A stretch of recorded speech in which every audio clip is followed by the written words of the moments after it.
Good afternoon. This is Tom, the conversationalist. Good day, everybody. Thank you for being here. Like and subscribe if you would. Boy, do I have a doozy for you today. As you know, I follow politics, and I sometimes go down a rabbit hole on it, and I have to pull myself back, and that's what I had to do this week. Yeah, as you know, I live in upstate New York. We live out in the boondocks and don't get involved in New York City or Albany. Sometimes when the elections come around, they come around, but you never see them all year, and they don't do anything for us out here except give us brownouts when New York City needs more power. All right, so let's take our great Governor Hochul.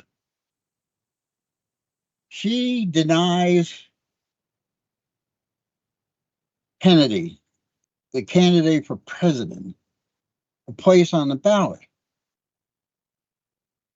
I don't remember anybody asking me whether he should have a place on the ballot or not. I don't remember anybody getting notification that she isn't going to let him get on the ballot.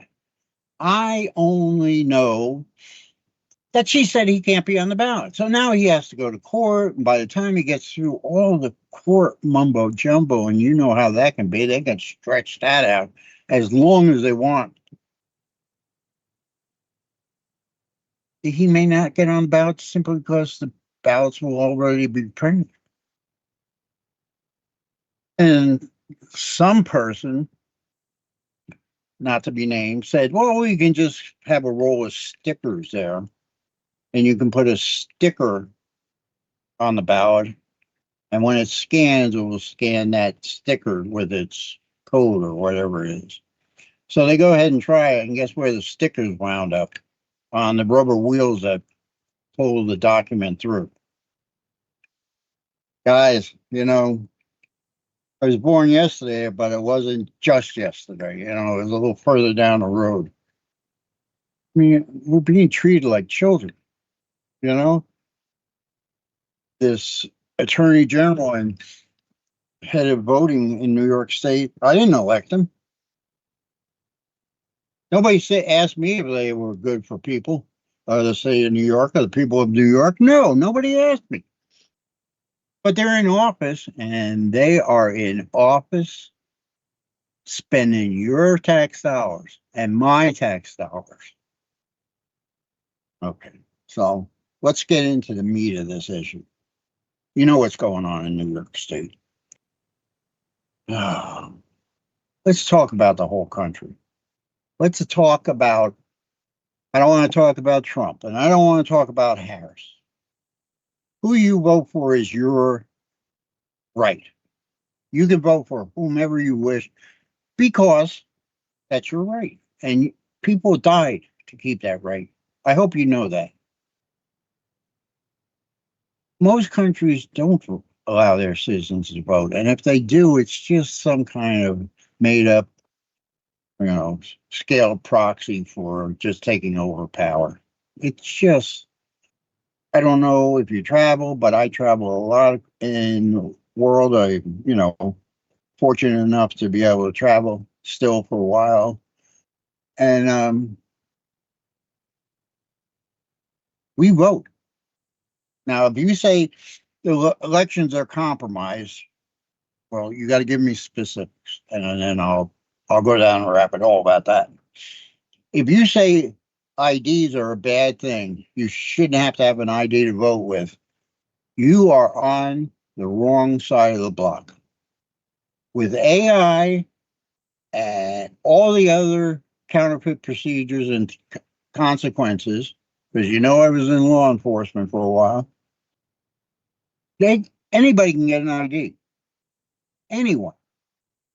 You can go down to your sheriff's office and get a non-driving ID. You can go to the library now and they take your photograph and give you an ID right there. And you walk out of the library. I just did with my grandchildren. Got them all library cards. If you live in a municipality, the court clerk can issue an ID. So getting an ID in this country is very simple. However, when the extreme ends of both parties, and I'm not talking one party, talking about the conservatives, the liberals, even libertarians sometimes get out there. We know that there's a communist faction, but I don't entertain them at all because I believe Americans are smarter than that. I think they look around the world and see where communism has been successful and where it hasn't. So I'm talking about the extremists on both ends here. What category of a party they fall into, it doesn't matter. You're an extremist. You're either way out there giving away the barn, or you're, you know, locked up so tight that everybody's an enemy. That's a scary situation because when you put people into just two groups like that, there's always an instigator within the group that is going to take the group in one direction or another. Why do I say that? Because I heard the stories about Hitler from my parents and my grandparents and survivors. And I know it was sheer manipulation. And when the manipulation stopped working, he went to enforcement and almost terror. That's the way people on the extremes work.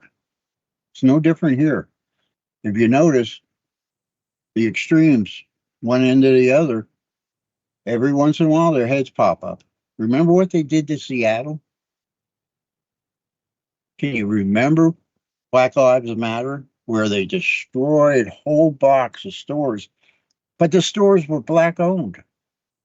I don't understand it. I don't get it. Why would you go into your neighborhood, burn the stores down that are there to help you or make your existence possible? It makes no sense to me. But then again, I look over to the other side, the extremists, and why are you walking around looking like a Ku Klux Klan member, spouting all these absolutely ridiculous slogans from the 30s? Have no idea how much trouble you get yourself in. Some of these videos where, they're fighting against one another. These guys should go take some boxing lessons or something. But that's another story. If you're going to vote, God bless you. And I don't care who you vote. But if you're sitting home right now or in your office or down in your car, I don't care where you are, take a minute, reflect. If you don't vote, you just vote. You lost your control. The only control you have is that a vote. And if you don't use it, you lose 100%. And why do I say that? Well, let's understand what we're dealing with. Right now, the people in the know, these are the people that we didn't vote for, but we pay their salary and whatever else they need. Limos and airplanes and guys with guns to protect them.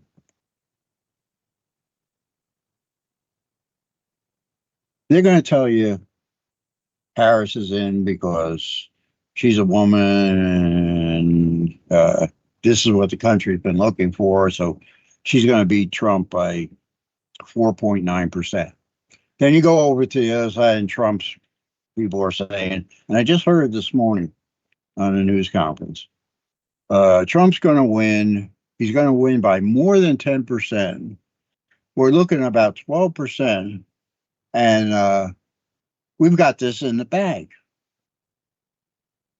Well, when I hear that, whenever somebody says, I got it in the bag, I always remember my grandfather saying, don't buy a pig in a poke.